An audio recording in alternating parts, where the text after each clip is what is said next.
Hello and welcome to Starting Points, where one thing leads to another. And this is what it leads to. Curiosity. Now, word has many connotations. This is a novel by Joan Thomas, and I got it when looking up things about Mary Anning because I was curious to know more, because her life went on after being a 12-year-old and making that initial discovery.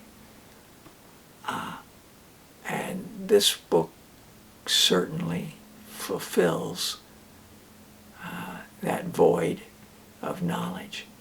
It was just an amazing read. The title, of course, reminded me of The Sky's the Limit, which it seems like a number of connections are drawn. I like connections and webs and things like that. The introduction in this book has, if you remember, a quote by Eleanor Roosevelt. It goes like this: "I think at a child's birth, if a mother should ask a fairy godmother to endow it with the most useful gift, that gift should be curiosity." Now, in this book, Mary has curiosity. There are some women in this book who aren't necessarily curious. They seek comfort, comforts of money and or wealth or prestige, or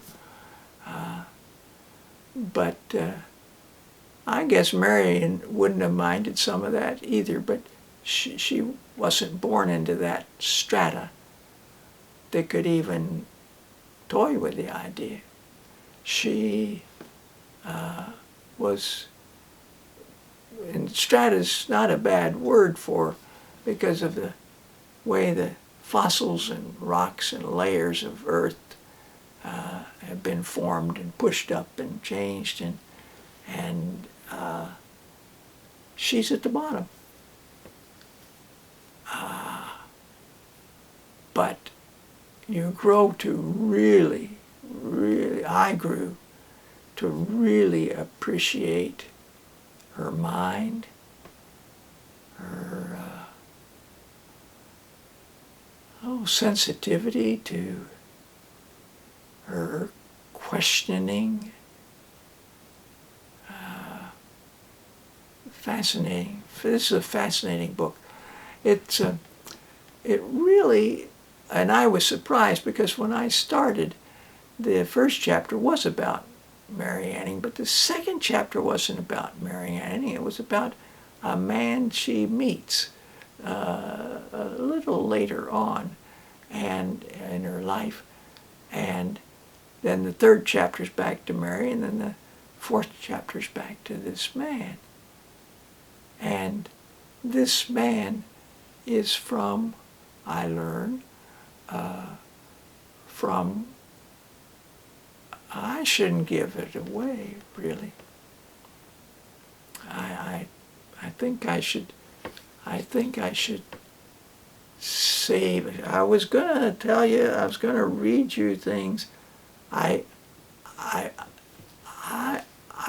read you something here to give you an idea of where Mary's strata is. There's their empty stomachs.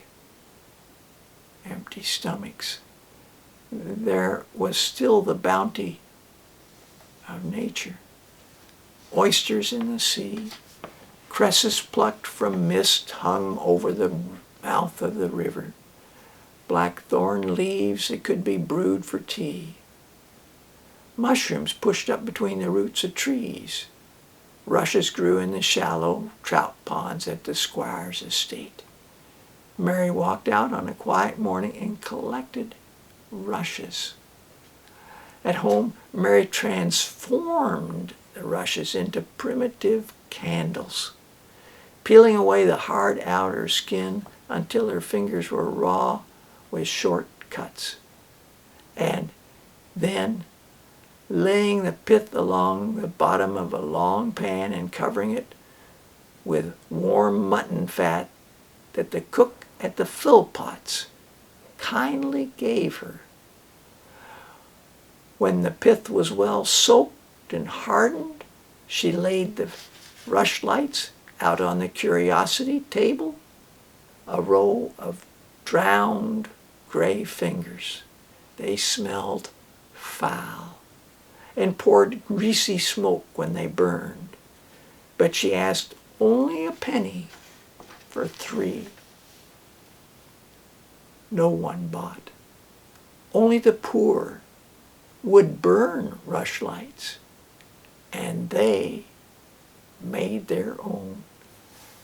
So this is an examination of a culture that existed in the time of Mary Anning's life, 1799 to about 1837. I think. I don't think I have it down here. So it's just fascinating, and I highly recommend it. Let me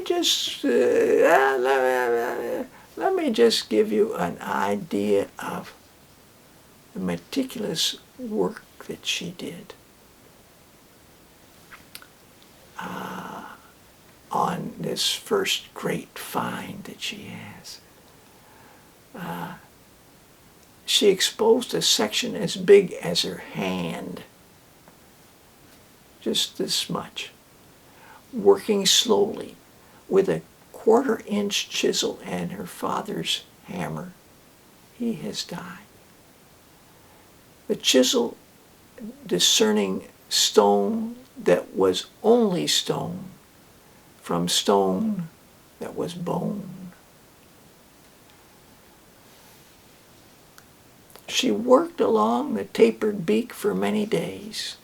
The second week, she uncovered a nostril as big as her thumb, set into the beak the way a bird's nostril is.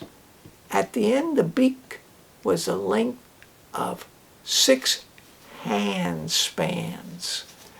In one hand span, she counted 18 teeth.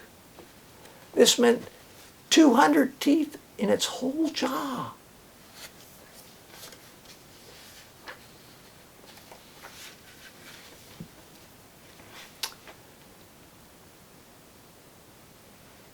Mary must be early to the shore when the tide allowed, for Joseph's Christmas pay was long gone, and they were living on the collecting she did walking out to her dragon and back at the end of the day. Whatever she could find went on that curios, and it might get sold a bit, but it's winter time and not too many people come. It was the right eye she opened first. It took her most of a week, and she was amazed by the size of it. Its socket was oval, not round like the eye of a bird.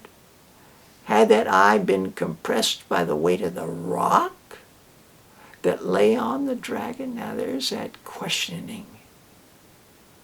Or did it always have such a shape, like no creature she'd ever seen in this world?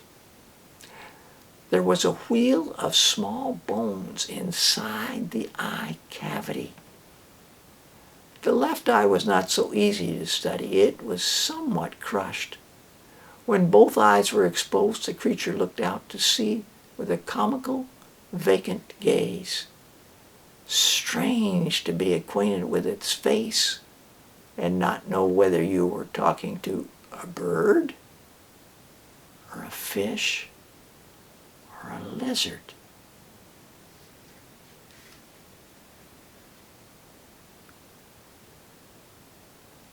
She said the thought that was chawing at her, whose property is the shore?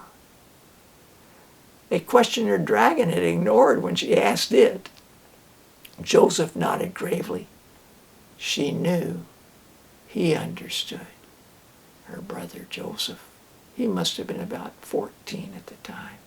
He understood. He knew what she was talking about.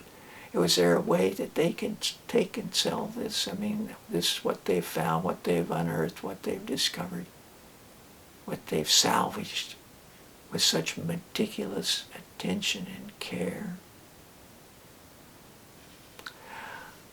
Well, you don't have to be curious particularly about dragons. It's not all about dragons. It's about people and cultures and a time and nature and love and hardship.